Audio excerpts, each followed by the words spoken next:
Thanks so much for tuning in to another episode of Rio's How To. Today, how to set up a trout spey or a switch rod. What is that? Well, it's very popular. A lot of people getting into trout speys and switch rods, and so this video is really how to set them up and how to correlate it with a single-handed rod. Trout speys are, as I said, also called switch rods. They are two-handed rods, long grips like this, and the idea is you fish them for trout. They open up a lot of water, a lot of distance, a lot of territory. They're becoming more and more popular. Generally speaking, these are two-handed rods that will go with a 2-weight, a 3-weight, or a 4-weight, possibly a 5-weight. But they have number designations like single-handed rods. But there, the similarity really is different. This one is a 4-weight. This is a trout spey 4-weight that I absolutely adore. I like the 3- and 4-weight trout speys for most of my fishing. And two things to remember about trout spey rods or switch rods. First of all, double the number of the rod size for your fish size. So what that means, this is a 4-weight rod, so this is perfect for anything up to about 8 pounds, 6, 7, 8 pounds. In other words, pretty well every single trout you're ever likely to catch. If you have a 2-weight one of these, 2 times 2 is 4, that's good for fish up to about 4 pounds. So really that's just a rule of thumb, because an awful lot of people buy a 5-weight trout spey or trout switch rod and then think, I'm trout fishing, so I want a 5-weight. And that thing's like a 10-pound fish. I mean, how many trout are you going to catch like that? So just make sure you understand that doubling up. That's a very cool tip. And then the other tip about these rods is you add the number 3.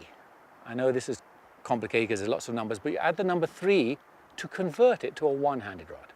So again, this is a 4-weight rod. 4 plus 3 is 7. So this is about like a 7-weight one-handed rod. And you'll see why that's a relevant point in a second. So really that's what a trout spey or switch rod is. There's all those terminologies floating around. As I said, those are just two-handed long rods, usually in excess of 10 foot, 10 foot 6, up to about 12 foot. That's the rod. In terms of lines and how you set it up, well, it depends on what you want. Like trout fishing, there's an awful lot of fly lines out there that do the job. You might want to fish soft hackles, you might want to fish streamers, you might want to catch steelhead on them. All these rods and lines will do that kind of thing. But let's just run through a few basic ones and what they're designed for, and then you can kind of choose from that according to what you're going to do.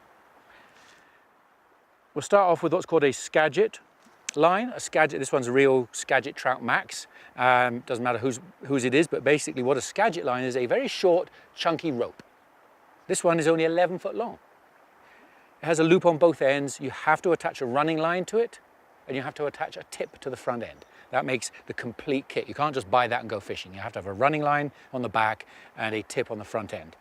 And this is a very, very short, very heavy, very powerful tip. This thing is designed specifically for throwing big flies and in very, very tight locations. So if you're fishing big weighted streamers, this is your man. You want to put a tip on the front end of that. There's a whole variety of tips. These things called Moe tips. These are light Moe tips. That's just a size. And these are designed for your trout series rods. So go for light Moe tips. That's a perfect line and a perfect tip combination for throwing big flies. Just remember that, big flies. If you don't want to throw big flies and you want to throw something just more generic, my all-time favorite is a Scandi short Versatip. And this is what that looks like. Basically, it's a Scandi line, which is a long, fine taper, much better presentation. It comes with a wallet of tips like this, 10-foot long tips, floating, intermediate, type 3, type 6. I fish the intermediate when I'm swinging soft hackles, which is about my drug of all drugs in fly fishing with trout. I fish the type 6 when I'm fishing streamers, fish the floating line if I'm waking a caddis or something like that. Note that you match the rod size with this size. This is a 4-weight Scandi short Versatip, so it's perfect for that 4-weight trout spey switch rod. Again, it needs a running line on the back end, so you've got to put some kind of shooting line on the back end. It's just a shooting head. If you don't want to involve yourself with heads and running lines and loop-to-loops and connection, you just want one-piece things, there's really two options. The switch chucker is a 4-weight, again, because I'm matching it to a 4-weight two-handed rod. And this is a line that's got a running line built in, the head's built in, and you can just tie off the front end whatever you want. You can tie a nylon leader and fish it a normal leader. You can put a bobber and an indicator and nymphs on there and tie that off. You can put on the Moe tips I just showed you. You can put on Versi and poly leaders. Basically, you can put on what you like on the front end. That's a really cool line because it's very easy. It's got everything built in. As I said, it's a 4-weight.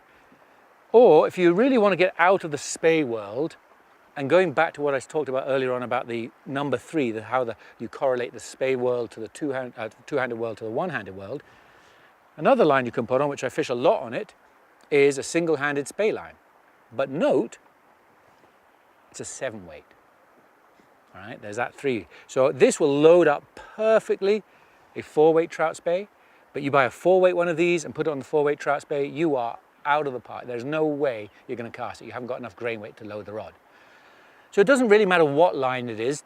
I like these single-hand spey lines because I do a lot of spey casting, so that's my kind of line. But if you're fishing a Rio Grande or any trout line and you want to put your regular trout line on your 2-handed trout spey, then go up 3 sizes, and that gives you the idea of how it's going to balance and work out. As I said, these trout spey rods go down to 2 weights as far as I know. There may probably be 1 weights by now, but a 2 weight's a really nice light one for small trout, smaller streams. And again, if you're fishing a 1-handed rod, that is your 5-weight single-hander. So really, that is it. Fairly short film, but just wanted to put it out there because we get so many questions at Rio on how do you set up a trout spey rod or how do you set up a switch rod. And hopefully that gives you enough information. Get out there and buy one of these things that are so much fun. And that way you'll also hopefully have enough knowledge to rig it up right and get on the water and fish it as it should be fished. Anyway, thank you very much for watching. If you enjoyed it and you like these how-to episodes, check the Rio website out, Rio TV, and you'll find out on the Rio TV section a whole bunch of these how-to videos. Thanks very much for watching. See you on the water.